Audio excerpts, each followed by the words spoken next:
भगवान परशुराम के अवतार की संपूर्ण कथा। भगवान परशुराम को भगवान विष्णु का छठा अवतार माना जाता है।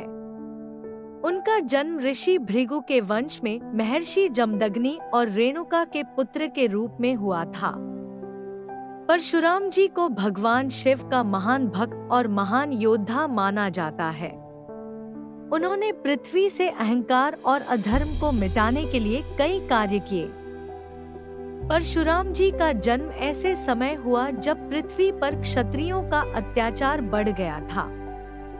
वह भगवान विष्णु के आंशिक अवतार हैं। उनके जन्म के समय देवताओं और ऋषियों ने उन्हें आशीर्वाद दिया कि वे पृथ्वी पर अधर्म का नाश करेंगे।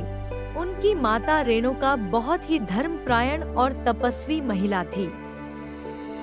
उनके पिता महर्षि जमदग्नि सत्य प्रेमी और वेदों के विद्वान थे। उन्होंने परशुराम को शस्त्र और शास्त्र दोनों का गहन अध्ययन कराया। परशुराम ने बचपन से ही योग, ध्यान, शास्त्र और शस्त्र विद्या में निपुणता हासिल कर ली थी। उन्होंने अपनी कड़ी मेहनत और तपस्या से भगवान शिव को प्रसन्न किया और उनसे दिव्य परशु कुल्हाड़ी प्राप्त किया। भगवान शिव ने परशुराम को काल पर विजय पाने की शक्तियां प्रदान की। उन्होंने शिव से अस्त्र शस्त्र की शिक्षा ली और ब्रह्मास्त्र सहित कई दिव्य अस्त्र प्राप्त किए। है वंश के महान और शक्तिशाली राजा कार्तवीर्य अर्जुन सहस्त्रबाहु बहुत बहादुर राजा थे। भगवान दत्तात्रेय के आशीर्वाद के कारण उन्हें असाधारण शक्तियां प्राप्त थी। एक दिन राजा कार्तवीर्य अर्जुन महर्षि जमदग्नि के आश्रम में आए। महर्षि ने कामधेनु गाय के माध्यम से उन्हें विशेष सात्विक भोजन परोसा। इस गाय की शक्ति देखकर राजा लालची हो गया और उसने बलपूर्वक उसका अपहरण कर लिया। जब परशुराम जी आश्रम लौटे और उन्हें यह घटना पता चली तो वे अत्यंत क्रोधित हुए। उन्होंने राजा कार्तवीर्य अर्जुन के विरुद्ध युद्ध किया और एक भयंकर युद्ध में सहस्त्रबाहु को मार डाला तथा कामधेनु गाय को वापस ले आए। कार्तवीर्य अर्जुन के पुत्रों ने अपने पिता की मृत्यु का बदला लेने के लिए महर्षि जमदग्नि की हत्या कर दी। जब यह बात परशुराम को पता चली तो वे दुखी और क्रोधित हो गए।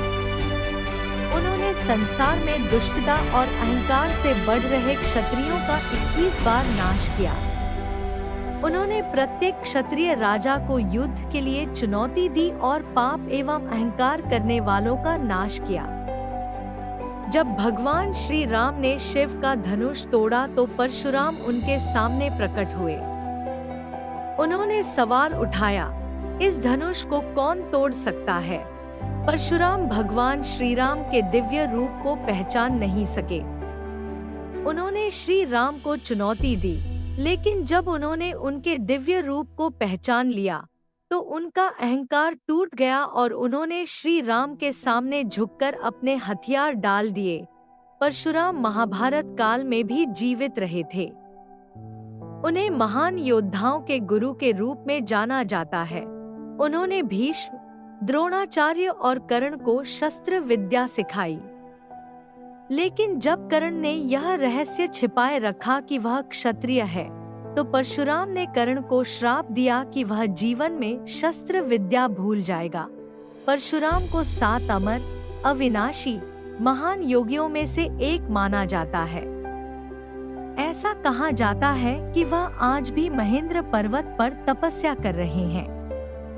वे कलयुग के अंत तक धर्म की रक्षा के लिए पृथ्वी पर जीवित रहेंगे। परशुराम जी का महत्व और शिक्षाएं। भगवान परशुराम की कहानी हमें सिखाती है, अधर्म का नाश कर सत्य और न्याय की स्थापना करना आवश्यक है। अहंकार और झूठ को दंड मिलता है। सत्संग और तप से जीवन में उन्नति प्राप्त की जा सकती है। उचित मार्गदर्शन और शस्त्र से राष्ट्र और धर्म की रक्षा संभव है। परशुराम जयंती और पूजा अनुष्ठान। परशुराम की जयंती वैशाख माह के शुक्ल पक्ष की तृतीया को मनाई जाती है। इस दिन भक्त उनके चरणों में शीश झुकाकर धर्म के मार्ग पर चलने की प्रेरणा मांगते हैं।